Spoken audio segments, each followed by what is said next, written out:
बिस्मिल्लाहिर्रहमानिर्रहीम। नाज़रीन, मैं हूं जावेद बलोच और उम्मीद है आप लोग खैरियत से होंगे। गुज़श्ता रोज़ जब से इलेक्शन कमीशन ने Tehreek Insaf inter party election का फ़ैसला सुनाया है और तहरीक इंसाफ से बल्ले का निशान वापस लेने का फ़ैसला किया गया है, उस वक़्त से सोशल मीडिया पर और मुल्क भर में जो है वो प्लान किए जा रहे हैं और ये प्लान बी जो है उस पर जो है उसकी बात की जा रही है कि तहरीक इंसाफ कैसे इलेक्शन में हिस्सा लेगी और किस तरह लेगी। इस मुतल्लिक आपको आगाह करने जा रहे हैं। और फिर तहरीक इंसाफ के साबिक चेयरमैन इमरान खान के खिलाफ साइफर साजिश केस का आज बड़ी अहम समाअत हुई अडाला जेल में, रावलपिंडी में, और बड़े अहम गवाहान के बयान जो है वो कलमबंद किए गए हैं। उसके मुतल्लिक आपको आगाह करेंगे। और फिर तहरीक इंसाफ ने इंट्रा पार्टी इलेक्शन का फ़ैसला जो है वो चैलेंज करने का फ़ैसला किया है। ये वो सारी चीज़ें हैं जो आज इस पे हम बात करने जा रहे हैं। और मामला ये है कि तहरीक इंसाफ से बल्ले का निशान वापस अगर लिया गया है तो क्या जो उनके कैंडिडेट हैं वो इलेक्शन में हिस्सा ले पाएंगे। सवाल ये पैदा होता है कि बल्ले के निशान के बगैर जो है वो तहरीक इंसाफ किस तरह इलेक्शन में हिस्सा ले पाएगी। अब मामला ये है कि चूँकि तमाम जमातों को एक निशान अलाट होता है इलेक्शन में हिस्सा लेने के लिए, और ज़ाहिर बात है तहरीक इंसाफ को भी बल्ले का निशान जो है वो मिला था, लेकिन अब वो बल्ले का निशान जो है वापस लिया गया है। तो इसका मतलब ये है कि तहरीक इंसाफ इलेक्शन से आउट हो गई, बाज़ाब्ता जो है वो आउट हो गई है तहरीक इंसाफ इलेक्शन से। और ना तो उनके पास बल्ले का निशान है और ना ही तहरीक इंसाफ इस काबिल है कि वो किसी को टिकट दे सके और वो शख्स जो है वो तहरीक इंसाफ के टिकट पर इलेक्शन लड़ सके। क्योंकि जब निशान ही बाकी नहीं रहा तो तहरीक इंसाफ जो है वो कैसे किसी को टिकट जो है वो दे सकती है और किस तरह जो है वो एक कैंडिडेट तहरीक इंसाफ का टिकट दे के इलेक्शन में हिस्सा ले पाएगा।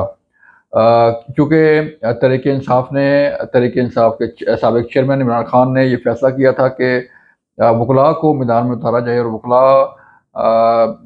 की जो टीम है वो मुल्क भर में उनको टिकट दिए जाएँ और टिकट दे के उन्हें जो है मैदान में उतारा जाए। तो अब उन वकला के पास भी तहरीक इंसाफ का टिकट नहीं होगा। हाँ, ये हो सकता है, जो प्लान बी है वो ये है कि तहरीक इंसाफ के जितने भी कैंडिडेट्स हैं वो इंडिपेंडेंट इलेक्शन लड़ेंगे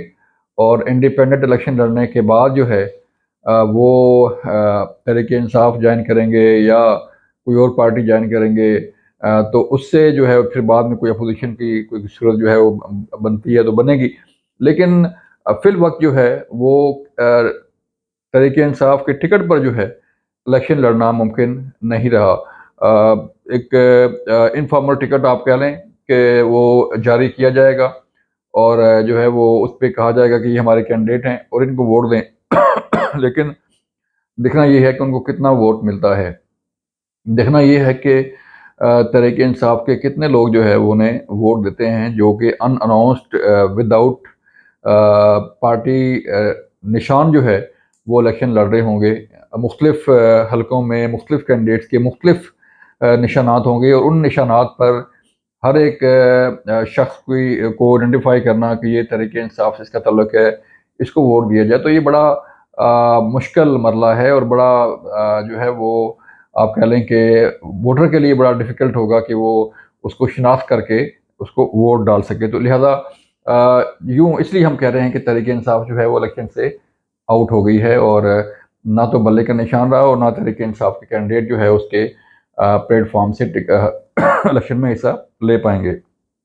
अब दूसरी बड़ी खबर ये है कि तहरीक इंसाफ ने अपने तमाम कैंडिडेट्स को जो मुल्क के मुख्तलिफ हिस्सों में स्पेशली जो वकला हैं वो लड़ रहे हैं, तो तहरीक इंसाफ के तमाम वकला बिरादरी जो है वो इंडिपेंडेंट ही लड़ेगी और बाद में जो है उसको अगर अगर कोई जीता कहीं से तो वो जो है वो अपना बाद में पार्टी ज्वाइन कर सकता है। तहरीक इंसाफ ने यह भी फैसला किया था कि इंटर पार्टी इलेक्शन का फैसला जो है वो चैलेंज किया जाए, लेकिन अभी तक चैलेंज हो नहीं पाया। इस पर कुछ एतराज़ात थे और कुछ جو ہے وہ انتظار کیا جا رہا تھا کہ الیکشن کمیشن کی طرف سے تفصیلی فیصلہ جو ہے وہ جاری کیا جائے، جس کے بعد جو ہے وہ یہ جو ان کا فیصلہ ہے وہ چیلنج کیا جائے گا۔ دیکھتے ہیں کہ ہائی کورٹ میں جو ہے وہ اس فیصلے پہ کیا ورڈک آتا ہے، اور پھر بعد میں سپریم کورٹ جو ہے وہ اس پہ کیا اپنا ورڈک دیتی ہے اور کیا فیصلہ کرتی ہے۔ ظاہر بات ہے تحریک انصاف سپریم کورٹ بھی جائے گی تو وہاں سے کیا چیزیں سامنے آتی ہیں اس کا بھی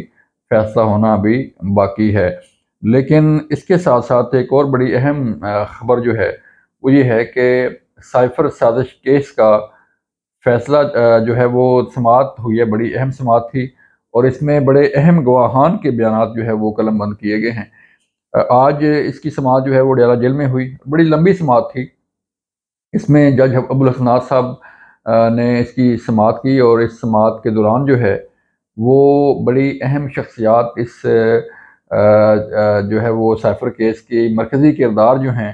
وہ آج اس میں پیش ہوئے، اور انہوں نے اپنا بیان جو ہے وہ قلم بند کرا دیا ہے۔ اس میں سب سے اہم جو شخصیت تھی اس سائفر کیس کی، آپ کہہ رہے ہیں کہ مرکزی کردار تھے، اور جہاں سے یہ کہانی شروع ہوئی تھی اسد مجید صاحب تھے، اور اسد مجید صاحب نے اسد مجید سابق سیکرٹری خارجہ بھی ہیں، اور جو ہے وہ انہوں نے اپنا آج بیان قلم بند کرایا ہے۔ سہیل محمود صاحب نے اپنا بیان قلم بند کروایا ہے، وہ بھی سابق سیکرٹری خارجہ تھے، اور جو اسسٹنٹ تھا جس آپ کہہ دیں کہ ایک کلرک تھا جس نے سائفر ڈی کوڈ کیا تھا اور سائفر آپریشن سے متعلق جو ہے وہ چیزیں تھیں، اس کا بھی آج بیان قلم بند کر لیا گیا ہے۔ اس موقع پر اس سائفر سازش کیس کی سماعت کے دوران جو ہے ڈیلا جیل میں میڈیا کے کچھ دوست بھی وہاں موجود تھے، اور بشرا بی بی بھی وہاں موجود تھیں، اور شاہ محمود قریشی کے لواحقین، آپ کہہ لیں کہ جو اہل خانہ ہیں، میں لواحقین کہہ گیا، اہل خانہ ہیں، وہ بھی اس سماعت میں موجود تھے۔ اس سماعت کے دوران جو ہے وہ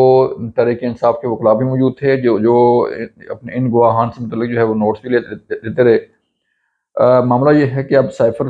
سازش کیس کا بھی فائنل راؤنڈ ہے، اور اس میں بھی بڑی اہم پیش رفت جو ہے وہ سامنے آ سکتی ہے آئندہ کچھ عرصے میں، اور اگر اس کیس کا بھی فیصلہ آ گیا تو پھر معاملہ اور خراب ہوگا، کیونکہ سپریم کورٹ نے بیل کنفرم کی توشہ خانہ کیس میں، اور توشہ خانہ کیس میں بیل کنفرم ہونے کے بعد بھی تحریک انصاف کے سابق چیئرمین عمران خان صاحب جو ہے وہ ان کو رہائی نہیں مل سکی، کیونکہ نیب کے جو کیسز ہیں ان میں ان کی رہائی ان کی گرفتاری ڈلی ہوئی ہے، اور جب تک اس میں بیل نہیں ہوگی اس وقت تک جو ہے وہ